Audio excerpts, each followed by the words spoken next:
Shake it, baby. Oh yeah, shake it, shake it, shake it.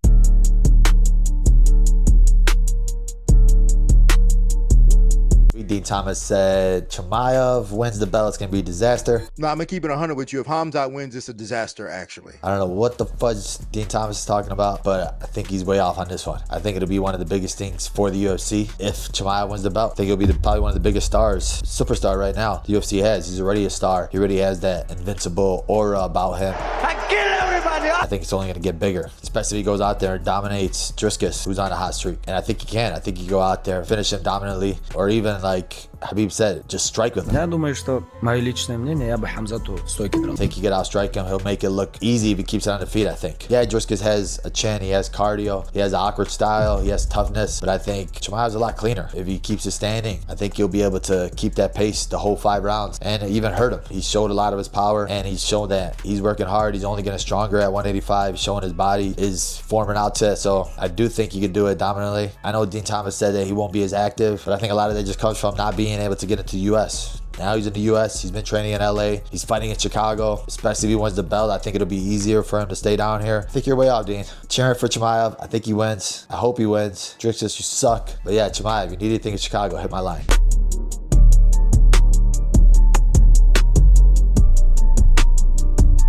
But like my last time, a guy tried to fight me in the street. There was a clip that went like viral. But I just told him like, bro, I'm not gonna knock you out for free. And then he just took his shirt off, trying to flex. And for me, we have a charity called Fight Without Fear, because one of my boys, rest in peace, Falvake, he got, killed in a street fight by some cowards because they sucker punched him. So when that guy was trying to like mess with me, I just thought like because I had every right to like snuff him. But if I hit him, he hits his head on the ground, he's bleeding, then I got to put another family through what we had to go through. So I didn't. So I don't like to street fight, but when they happen, I stay my ass out the way now. And I just encourage people like try not to and just do what we do. But still, yeah, I'd rather not. I'd rather get paid to knock people out. I agree. I agree. And what was the name of that charity again? Walk Without Fear. Walk Without Fear. Just to like change the laws in New Zealand, because the guys who killed my friend, they had home detention and we were all on lockdown together. So I'm like, what does that mean? That they're doing home detention. Their time in lockdown counts for their home detention.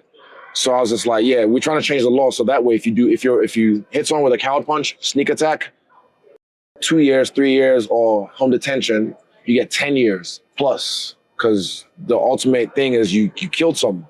So yeah, we're trying to change the laws in New Zealand because Australia has done that. So yeah, we'll follow suit.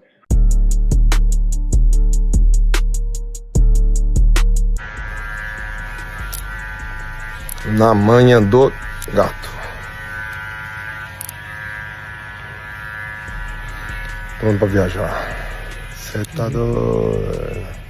Chama. Top.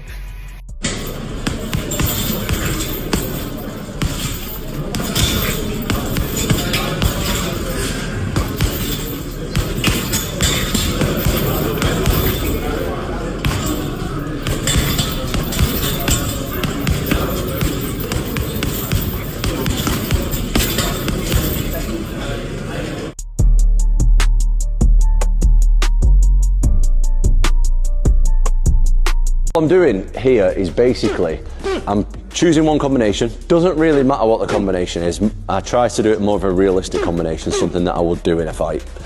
And I am throwing the combination as technically perfect as I can and as hard and fast as I can for 1 minute. So it's just all out for a minute, as hard as I can. And then I have a minute off.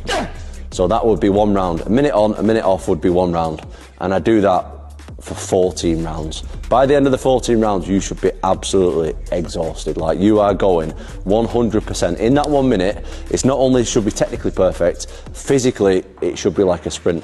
You should be absolutely exhausted, gassed, nothing left in the tank when you get your 1 minute to recover. This is working on your lung capacity. It's really good reps as well. Like, if you're doing the technique properly, which you should be, it's really good for your muscle memory to just keep going over and over and over and getting those reps in. So choose 2 or 3 punches, maybe 4 punches for a combination.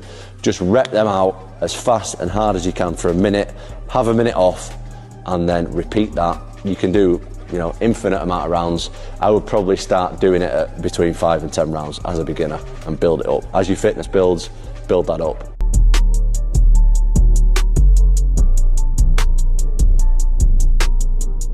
I just think there's something, once again, it's not a sport. It's more of entertainment. It's more of like business. It's a business. It's like, who's gonna sell the best, and let's not worry about if you're good or not. Like, or like I said, that's the hardest thing that I've always had a hard time in this sport. When I was in the UFC, when I was a flyweight, when I was on, you know, 7, 8 fight win streaks, and then it's like, oh, you're not selling pay-per-views, and it's like, guys, I'm best in the world. I'm knocking people out. I'm submitting people, and I truly felt like it wasn't the UFC. I just felt like the fans didn't really care. You know what I mean? Like the fans, because you think about it, like if everybody was like, no, I want to see Mokaev fight. I want to see Mokaev fight. I want to see Mokaev fight. Even, you know, you're 7-0, they probably want to let you go. Where I felt like the flyweight division has always had that problem with trying to cater to the masses of the viewership. You know what I mean?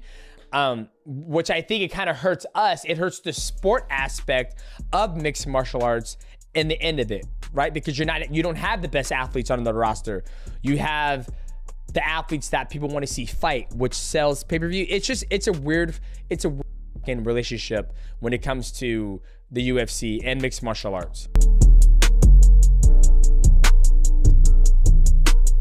Why can we never get another Conor?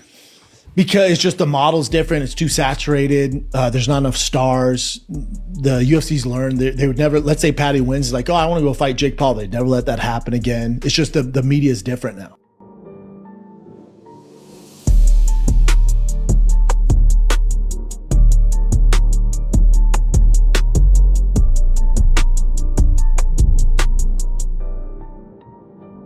Chimaev is just coming. I mean, I was here when he retired from COVID, bro. I was training with him. Like, he just can come. You know, it's like, if you knew, I always say there's guys, if you knew on a personal level you wouldn't like, Chimaev is one of those people if you knew you wouldn't like. You know, he'll come in here. There's a video of me, I always like, oh, you're so good. Khamzat, understand, you're better than everybody. So just don't hurt people.